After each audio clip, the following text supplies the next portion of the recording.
National conference मक्के पे चल रही है और ये 3 दिन तक चलेगी और इसमें मक्के का उपयोग, इसका उत्पादन बढ़ाना, इसका उपयोग करना और इसका सस्टेनेबिलिटी फ्यूचर में कैसे इसका सस्टेन करें, जिससे कि इसका जो है आपका फूड में, फीड में और एथेनॉल में जो बेसिकली जो बायोफ्यूल में अभी ज़रूरत पड़ रही है, मक्के की जो ज़्यादा मात्रा में ज़रूरत पड़ गई, उसके लिए कैसे हम इसको फ्यूचर की एक प्लानिंग करें कि हमारे फ्यूचर में रिक्वायरमेंट जो है पूरा होता रहे, हमें मंगाना ना पड़े और हम कुछ मक्का को एक्सपोर्ट कर दें। इसमें ऑल इंडिया से डेलीगेशन आए हैं और इसमें जो है साइंटिस्ट भी हैं, इसमें गवर्नमेंट सेक्टर से, ICR से हैं, इसमें प्राइवेट सेक्टर से हैं और इसमें स्टेट गवर्नमेंट से लोग हैं, तो हर तरफ से KBK के लोग हैं, तो पूरे सोसाइटी के पूरे जो साइंटिफिक सोसाइटी है, गवर्नमेंट मशीनरी है, सबकी तरफ से आए हुए हैं लोग।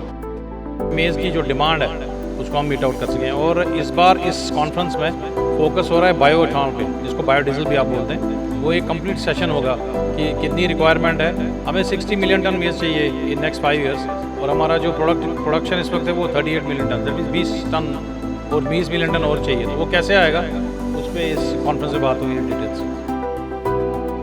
ਹੈਲੋ ਨਮਸਤੇ ਸਤਿ ਸ਼੍ਰੀ ਅਕਾਲ ਆਪ ਦੋਸਤੋ, ਮੈਂ ਤੁਹਾਡਾ ਦੋਸਤ ਹਰਦੀਪ ਦੁਆ। ਤੁਸੀਂ ਦੇਖ ਰਹੇ ਹੋ ਲੁਧਿਆਣਾ ਲਾਈਵ। ਅਗਰ ਗੱਲ ਕਰੀਏ ਲੁਧਿਆਣਾ ਸ਼ਹਿਰ ਦੇ PAU ਦੀ ਤੇ ਤੁਹਾਨੂੰ ਦੱਸਦਾ ਕਿ ਇੱਥੇ ਨੈਸ਼ਨਲ ਸੈਮੀਨਾਰ ਚੱਲ ਰਿਹਾ। ਬਿਲਕੁਲ ਉਹ ਚੱਲ ਵੀ ਕਿਸ ਨੂੰ ਲੈ ਕੇ ਰਿਹਾ, ਮੱਕੀ ਨੂੰ ਲੈ ਕੇ ਜੀ, ਜਿਸ ਨੂੰ ਅਸੀਂ ਅਕਸਰ ਸਰਦੀਆਂ ਦੇ ਦਿਨਾਂ 'ਚ ਆਮ ਤੌਰ 'ਤੇ ਦੇਖੀ ਜਾਂਦੇ। ਲੇਕਿਨ ਮੱਕੀ ਦੇ ਕੀ ਫਾਇਦੇ ਨੇ, ਕਿਸ ਪ੍ਰਕਾਰ ਦੇ ਨਾਲ ਮੱਕੀ ਹੈਲਪ ਕਰਦੀ ਹੈ, ਇੱਕ ਆਮ ਇਨਸਾਨ ਵੀ ਇਸ ਨੂੰ ਖਰੀਦ ਸਕਦਾ ਹੈ, ਕੀ ਹੈਲਥ ਬੈਨੀਫਿਟ ਨੇ, ਬਹੁਤ ਸਾਰੀ ਚਰਚਾਵਾਂ ਜਿਹੜੀਆਂ ਨੇ ਇਸ ਨੂੰ ਲੈ ਕੇ ਅੱਜ ਕੀਤੀਆਂ ਜਾ ਰਹੀਆਂ ਨੇ। ਬਹੁਤ ਸਾਰੇ ਡਾਕਟਰਸ ਇੱਥੇ ਅਵੇਲੇਬਲ ਹੈਗੇ ਨੇ ਤੇ ਹੁਣੇ NK ਸਿੰਘ जी ने सेशन ਦਿੱਤਾ।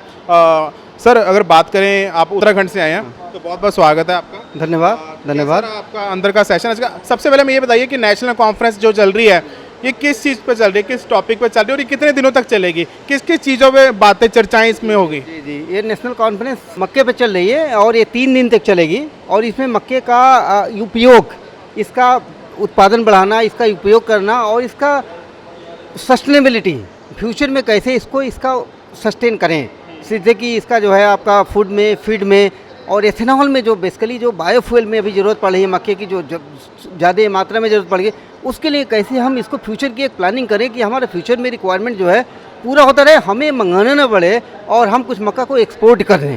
तो ये बेसिक थीम को लेकर के ये मेज टेक्नोलॉजिस्ट एसोसिएशन ऑफ इंडिया और IIMR, ICR और PAU के तत्वाधान में ये सेमिनार 3 दिवसीय सेमिनार 3 दिवसीय सेमिनार चल रहा है। सुबह कितने से कितना चलेगा?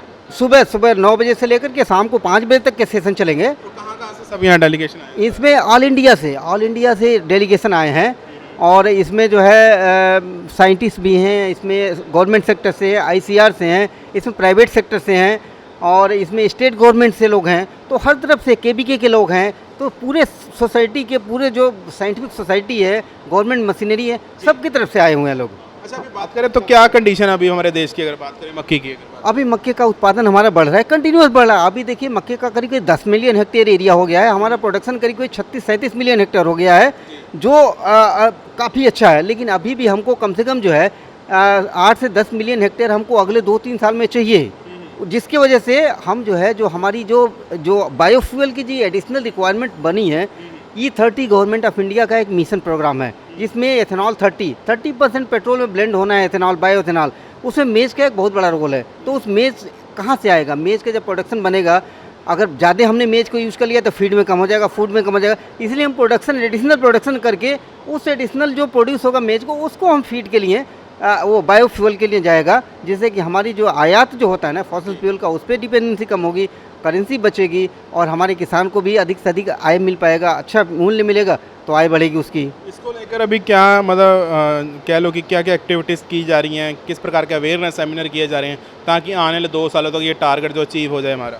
तो ये बेसिकली ये IIMR का जो है, जो इंडियन इंस्टीट्यूट ऑफ मेज रिसर्च है, ICR का, उसके थ्रू हम पूरे कंट्री में एक नेटवर्क प्रोग्राम है हमारा मेज रिसर्च का, उसके थ्रू हम कर रहे हैं। और अभी गवर्नमेंट ऑफ इंडिया ने एक और भी लॉन्च किया है, जो अलग अलग जगह पे जहाँ पे डिस्टिलरी हैं, वहाँ पे एक मैन पावर पोस्ट किया है। वो लोगों को, किसानों के पास जा कर के उनको मक्के के बारे में बताना, मक्के का प्रोडक्शन कराना, प्रोक्योरमेंट कराना। तो कंट्री भर में, पूरे कंट्री में नहीं, ऐसा नहीं कि एक जगह, पूरे कंट्री में वो लगा रखा है, जिससे कि अवेयर हो, आपको किसान को पैसा मिले, मक्का प्रोड्यूस करें और डिस्टिलरी को दो। डिस्टिलरी चलेगी तो बायोफ्यूल बनेगा, किसान को अच्छी आय होगी, प्रोक्योरमेंट, ये सारी चीज़ें गवर्नमेंट ऑफ इंडिया कर रही है, डायरेक्टली कर रही है, थ्रू आईसीआर कर रही है, थ्रू एग्रीकल्चर कमिश्नर कर रही है।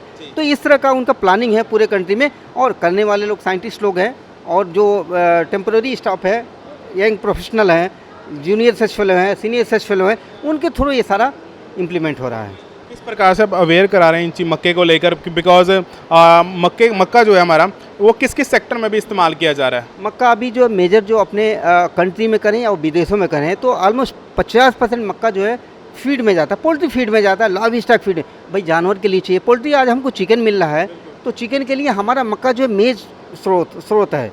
तो मक्के का 50% मक्का जो है फीड में जा रहा है, लाइव स्टॉक में जा रहा है। फिर अभी जो इंडस्ट्री का जो बढ़ा है ना, अभी स्टार्च इंडस्ट्री में जा रहा था, ऑलमोस्ट 15-16% स्टार्च में जाता था। तो और उसके बाद जो बचता था ह्यूमन कंजप्शन के लिए और सीड के लिए यूज होता था, और कुछ प्रोसेस फूड के लिए, जैसे आपको आजकल देखेंगे आपको चिप्स भी मिल रहा है मार्केट में, नमकीन भी मिल रहा है। तो बहुत सारा इंडस्ट्री इस्टेब्लिश हो गई है, वो भी कर रही है। बट मेजर अभी भी जो मेजर है फीड के लिए है। और अभी जो बायोथेनॉल का जो रिक्वायरमेंट बढ़ी है, तो अभी वो शिफ्टिंग थोड़ा उधर को हो रहा है। तो अभी मेरे को लग रहा है कि कुछ दिनों में जो सेकंड नंबर जो होगा वो जो है बायोफ्यूल का होगा, क्योंकि मेजर प्रोड्यूस जो है बायोफ्यूल के लिए जाएगा, जिससे हम एथेनॉल प्रोड्यूस करके अपना थोड़ा आत्मनिर्भर जो होने की बात है, आत्मनिर्भर की तरफ बात करें। अच्छा, मज़े की बात है कि इससे एक ये भी बात सामने आ गई, बड़ी बात ये भी कि अब रोज़गार और ज़्यादा बढ़ेगा, लोग और इस फील्ड में आएंगे, और वो जो चीज़ है साथ ही साथ बिकनी शुरू हो जाएगी। उनको पता है कि हमारे पास अब सिर्फ केवल पोल्ट्री फार्म के लिए नहीं, बल्कि खाने पीने के लिए, बल्कि एक नेक्स्ट लेवल की भी जो अचीवमेंट, जिसको गवर्नमेंट को भी ज़रूरत है और गवर्नमेंट ने भी इस चीज़ को अचीव करना है, उसके लिए आपको आगे आना पड़ेगा। बिल्कुल बिल्कुल, इसमें देखिए कई तरह के फ़ायदे हैं। आप मक्का कल्टीवेट करेंगे, मक्का पर रिसर्च बढ़ेगा, मक्का का सीड प्रोडक्शन बढ़ेगा, सब में मैन पावर की ज़रूरत पड़ेगी तो अल्टीमेटली रोज़गार जनरेट होगा। वो मक्का फिर प्रोक्योरेट करके इंडस्ट्री का अपना एक्सपेंशन करेंगे, अपना उनका मशीनरी करेंगे, वहाँ मैन पावर लगाएंगे, वहाँ आपका रोज़गार जनरेट होगा। और जो उससे आपका बायोइथेनॉल बनेगा, वो बायोइथेनॉल ब्लेंड होगा, ठीक है, आपकी फॉरेन करेंसी बचेगी।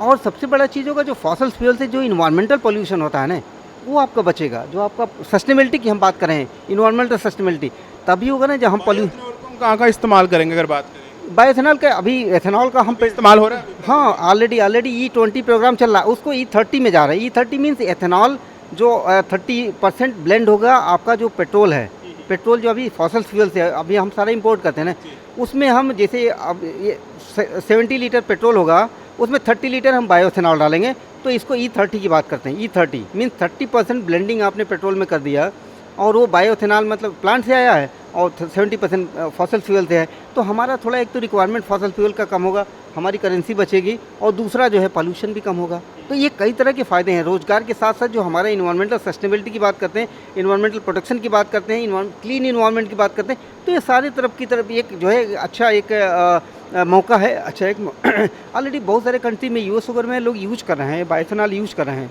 तो अभी हमने अपना जो काम प्रेजेंट किया, हमने वाइल्ड रिलेटिव जो जंगली प्रजातियां हैं उनका हमने प्रयोग करके मक्का बनाने की बात की है।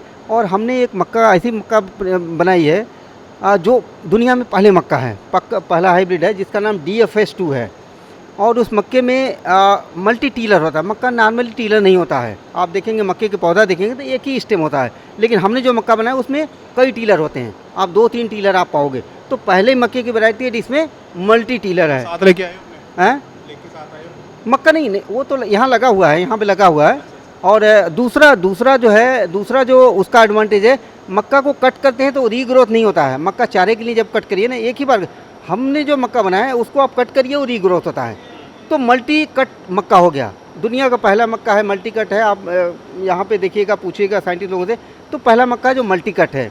और तीसरा है कि उसमें मल्टी ईयर है। मक्के में नॉर्मली एक क्या होता है, 1 से 2 भुट्टे होते हैं, उस मक्के में आपके 10, 12, 15, 20 भुट्टे हैं, छोटे छोटे भुट्टे हैं, बस इतने भुट्टे हैं। तो ये कुछ यूनिक फीचर है उस मक्के में। हम लोगों ने जो वाइल्ड जो जंगली प्रजातियां हैं, जंगली प्रजातियों को के जीन को हमने ट्रांसफ़र करके ये DFS2 नाम के एक हाइब्रिड हमने रिलीज़ किया है, जो गवर्नमेंट ऑफ इंडिया से नोटिफाई हुआ है। और वो दुनिया की पहली जो है हाइब्रिड है, जो मल्टी ईयर है, मल्टी कट है और मल्टी टीलर है। अभी आप सुबह VC साहब से, हमारे आपके कुलपति जी से बात हो रही थी, तो उनको भी हमने बताया, सर वी हैव डेवलप्ड, तो बड़ा ही वाज अप्रिशिएटिंग लेकिन नहीं थी। तो ये चीज़ें हैं जो हम आपसे शेयर करना चाहते हैं। ਸੋ ਹੁਣ ਅਸੀਂ ਗੱਲ ਕਰਦੇ ਹਾਂ ਕਸ਼ਮੀਰ ਤੋਂ ਆਏ ਨੇ, ਜਾਣਦੇ ਹਾਂ किस तरह का आज का सैशन रहा है ऑल ओवर।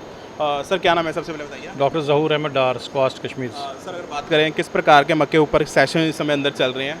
ये देखिए, ये जो हमारा नेशनल सेमिनार हुआ है 3 दिन का है, और आज का जो सेशन है अभी चल रहा है, ये इनोवेटिव मेज़ टेक्नोलॉजीज़ पे है, जैसे वाइल्ड रिलेटिव्स हैं, जेनेटिक गेन्स हैं, एबायोटिक स्ट्रेस है, तो वेरीड है एक, क्योंकि आप देख रहे हैं कि गर्मी है, कहीं बारिश है, कहीं बारिश बिल्कुल भी नहीं है। कश्मीर में इस बार ऐसा हुआ कि 3 महीने से बारिश नहीं हुई, तो ये बड़ा वो अनप्रडिक्टेड सा क्लाइमेट हो गया है, और इसी को एड्रेस करना है इस सेमिनार से कि ये जो अनप्रडिक्टेबिलिटी है इसको कैसे एड्रेस करें ताकि मेज़ की जो डिमांड है उसको हम मीट आउट कर सकें। और इस बार इस कॉन्फ्रेंस में फोकस हो रहा है बायो एथनॉल पे, जिसको बायोडीजल भी आप बोलते हैं।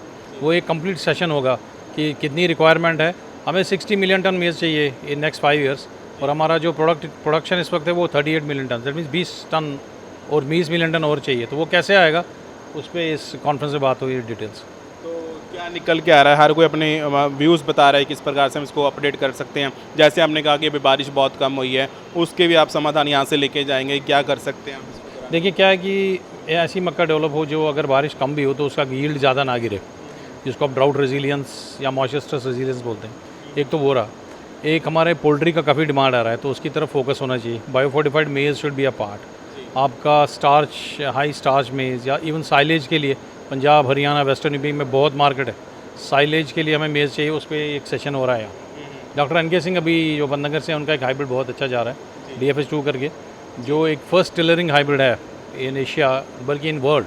तो उसको आगे बढ़ाने की ज़रूरत है, उस जैसे मटेरियल को आगे बढ़ाने। जैसे श्रीनगर में हम करते हैं, हाई आल्टीट्यूड्स में आपको वाइट मेज़ की ज़रूरत पड़ती है फॉर फूड सिक्योरिटी, तो वो बना रहे हैं हम। तो वेरीड किस्म का वो कॉन्फ्रेंस है, और इसमें हमें उम्मीद है कि will be able to come out with some good justification. Thank you. So दोस्तों जी, आस करते हैं कि तुहानू साडा दा प्रोग्राम बहुत ही वधिया लग्या होना है। लुधियाना लाइव के पेज को लाइक करें, सब्सक्राइब करो, प्रोग्राम वधिया लगे सो शेयर जरूर करो। सो कैमरा पर्सन सेवा सिंह दे नाल हरदीप दुआ ने दिओ इजाजत। धन्नवाद, जुड़े रहें लुधियाना लाइव दे नाल।